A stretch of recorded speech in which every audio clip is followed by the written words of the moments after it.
शेतकरी मित्रांनो, पाठीमागे कांदा रोप दिसतंय का तुम्हाला? तर हे कांदा रोप टाकून आता झालेलं आहे 15 दिवस. मागे वातावरण कशा जबरदस्त झालेलं आहे पाहू शकता. आणि नेमकी ह्या 15 दिवसामध्ये कांदा रोप एवढं जबरदस्त डेव्हलप झालंय तरी कसं? नेमकी कशा पद्धतीने नियोजन केलं आहे, तर ती संपूर्ण माहिती सांगण्याचा प्रयत्न करतोय.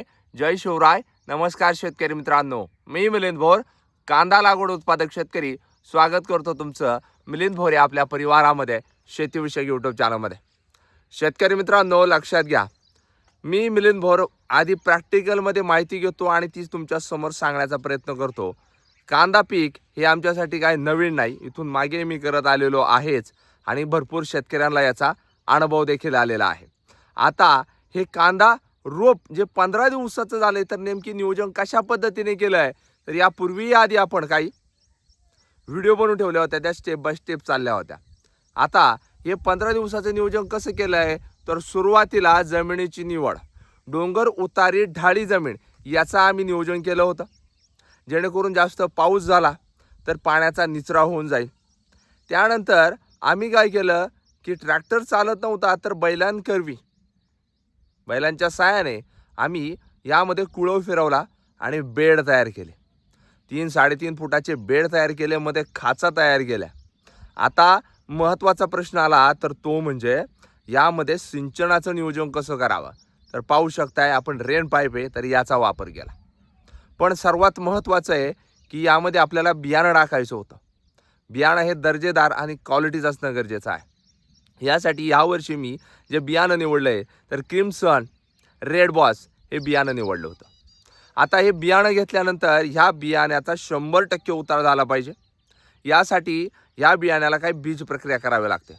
तर याच्यासाठी मी जे UPLचं इलेक्ट्रॉन आहे, तर याची निवड केली. त्याचं कारण, यामध्ये कीटकनाशक प्लस बुरशीनाशक हे दोन्ही घटक मिळतात. जमिनीमध्ये गेल्यानंतर कीटकांचाही प्रादुर्भाव होणार नाही आणि अन्य हानिकारक बुरशीचाही प्रादुर्भाव न होता 100% कांदा रोपाचा उतार होईल.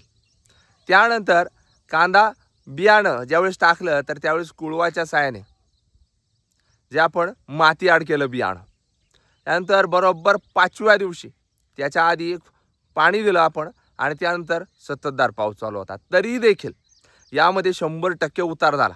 बरं, हा उतार झाल्यानंतर बरोबर 5, 6, 7, 8 दिवसामध्ये संपूर्ण उतार दिसला. पण यामध्ये सर्वात महत्त्वाचं होतं ती फवारणी. कारण कांदा रोप तुमचं उतरून आलं तर घोड्यावर असतं, आणि आता घोड्यावर असताना बरोबर आपल्याला यामध्ये काय करावं लागतं की एखादं महत्त्वाची फवारणी करावी लागते. तर हे ढगाळ वातावरण, पाऊस परिस्थितीमध्ये यामध्ये सुंदर असे रिझल्ट येतील, त्यासाठी मी जैविकचं निवड केलं. रासायनिक न करता जैविकचा वापर केला. यामध्ये काय घेतलं मी, ट्रायकोसुडोबॅसिलस या जैविक जीवाणू बुरशांचा वापर केला. दाट फवारणी केली. ही फवारणी करतेवेळी मी प्रति पंपासाठी 200 ग्रॅम याप्रमाणे 20 लिटर पाण्यामध्ये या ट्रायकोसुडोबॅसिलसच्या बॅक्टेरिया घेतला आणि याची फवारणी केली. जबरदस्त माझं कांदा रोप हे डेव्हलप झालेलं आहे. पण आता सध्याच्या घडीला कांदा रोप बरोबर हे 15व्या दिवसाचं झालेलं आहे. कांदा रोप टाकलं, बियाणं उतरून आलं आणि आता 15 दिवसात झालेलं आहे. मग आता काय करायला पाहिजे, तर लक्षात घ्या, मागे पाहू शकताय संततधार पाऊस चालू आहे आणि यामध्ये काय झालं की नॉर्मल प्रमाणात कुठं कुठं कांद्याचं जे रोप आहे, तर हे काडी कडक बनत नाही, काडी पडते, गळुंबे पडल्यासारखं दिसतंय, पिवळं खाली मध्येच होतंय आणि पडतंय. एकंदरीतच काय की जमिनीमध्ये बुरशी वाढलेली आहे. दुसरी गोष्ट म्हणजे कांदा रोप सशक्त, जोमदार, जबरदस्त वाढायला पाहिजे, काडी जोमदार जबरदस्त करायला पाहिजे. ह्या कांदा रोपाला एक कोटिंग तयार केली पाहिजे, जेणेकरून जी अन्य हानिकारक बुरशी असेल, त्यावर वातावरणामध्ये होणारा बदल असेल, कीटकांचा प्रादुर्भाव असेल किंवा काडी जबरदस्त डेव्हलप झाली पाहिजे, अन्नद्रव्यांची संख्या भरून निघाली पाहिजे. यासाठी मी ह्या 2 दिवसामध्येच कांदा रोपाला जी दुसरी महत्त्वाची फवारणी करणार आहोत, त्याची व्हिडिओ तुमच्या समोर घेऊन येणार आहे. लक्षात घ्या शेतकरी मित्रांनो, मी मिलिंद भोर प्रॅक्टिकलमध्ये माहिती शेतकऱ्यांसमोर सांगतो. आधी प्रॅक्टिकल अनुभव घेतो आणि तीच तुमच्यासमोर सांगण्याचा प्रयत्न करत असतो. त्यामुळं ही जर आपली माहिती आवडली, अजून देखील Milind Bhor YouTube channel subscribe केलं असेल, सबस्क्राईब नक्की करून ठेवा. समोरील घंटा ऑल ठेवण्याचा प्रयत्न करा आणि येणाऱ्या 2 दिवसामध्ये कांदा रोपाला जी दुसरी महत्त्वाची फवारणी करणार आहे, त्यासाठी व्हिडिओ पाहिले असेल, सबस्क्राईब केलं नसेल, सबस्क्राईब नक्की करून ठेवा. समोरील घंटा ऑल ठेवण्याचा प्रयत्न करा आणि तुम्ही आपली व्हिडिओ कुठून, कोणत्या तालुक्यातून, जिल्ह्यातून, गावातून पाहता, कमेंट्स नक्की करा. तुमचंही कांदा रोप किती दिवसाचं आहे, नेमकी काय अवस्थेमध्ये आहे, ही कमेंट्स करायला मला अजिबात विसरायचं नाही. धन्यवाद. जय जवान, जय किसान.